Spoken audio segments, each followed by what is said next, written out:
আসসালামু আলাইকুম। আজকে আমাদের ভিডিও টপিকটা হলো যে আমরা রোবটটাকে পাওয়ার অন করব এই সিমুলেশন সফটওয়্যারের মধ্যে, এবং কিছু হয়তো একটা জব অপারেশন দেখাবো আর কি। কী কী লকগুলো থাকে সেগুলো চালু করবো আর ট্রাই করবো আর কি। তো চলুন শুরু করা যাক। প্রথমে পাওয়ার অন বাটন আমরা চাপ দিই। পাওয়ার অন বাটন চাপ দিলে একটা নতুন একটা স্টেজ চালু হয়ে যায়, যেখানে রোবটের স্ট্যাটাস দেওয়া আছে যে পাওয়ার অফ। তো এখানে অন বাটন দেওয়া আছে, এখানে প্রায় 5টা স্টেজ আছে।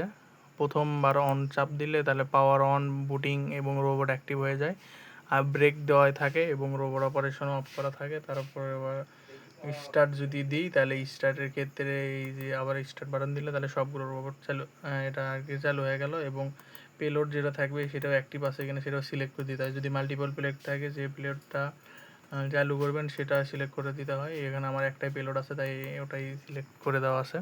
আর যদি অফ করতে চান, না আচ্ছা এটা এক্সিস্ট করি, আর যদি অফ করতে চান এখানে চাপ দেওয়া আবার যে অফ একটা বাটনে দিলে সব কটা একদম ডিরেক্ট সব কয়টাই অফ হয়ে যায়। এই হলো ব্যাপার। তো আমরা পাওয়ার অনটা করব, পাওয়ার অন করে এটা এক্সিস্ট করে দিলাম। এরপরে আমরা যে মুভ সেকশন আছে এখানে যাই, এখান থেকে আমরা জগ অপারেশন করতে পারবো আর কি। তো এই যে জয়েন্ট আছে, জয়েন্ট জগ দেওয়া থাকে এখানে। জয়েন্ট জগ আর টিসিপি এই দুইটাই আর কি মোটামুটি কাজ এখানে থাকে। জগ অপারেশনের ক্ষেত্রে এই যে জয়েন্ট জগের ক্ষেত্রে আমরা স্ক্রিনটাকে যদি একটু বড় করে নিই,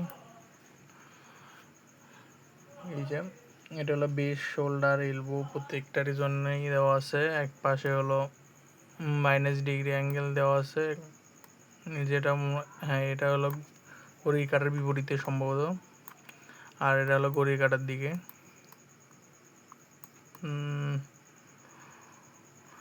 আচ্ছা, এরপরে আপনার প্রতিটা জয়েন্ট এইভাবে আমরা কন্ট্রোল করতে পারি।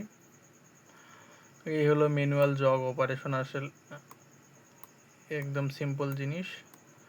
আমরা যখন ইন্ডাস্ট্রিয়াল রোবটে মিৎসুবিশি আরভি সিরিজের যে রোবটটা ছিল ওটাতেও যখন আমরা জগ অপারেশন করতাম তখন এই সেম কাজই থাকতো, শুধুমাত্র ডেড ম্যান সুইচটা চাপ ধরে থাকা লাগে আপনার টিচ পেন্ডেন্টে। তো এখানেও তাই করা লাগে, কিন্তু আমাদের তো এটা তো ভার্চুয়াল সিমুলেশন, এখানে আসলে টিচ বাটন আসলে হাতে দেখানোর অপশন নাই। এখানেও আর কি মানে টিচ পেন্ডেন্টের যে ডেডম্যান সুইচ থাকে এটা মানে মিডল পজিশনে ধরে রাখতে হয় আর কি, আপনি ম্যানুয়াল যখন কাজ করবেন, যেহেতু জগ অপারেশন আমরা ম্যানুয়াল কাজ করতেছি। তো এই হলো আমাদের জগ অপারেশন। তো ধন্যবাদ সবাইকে। আসসালামু আলাইকুম।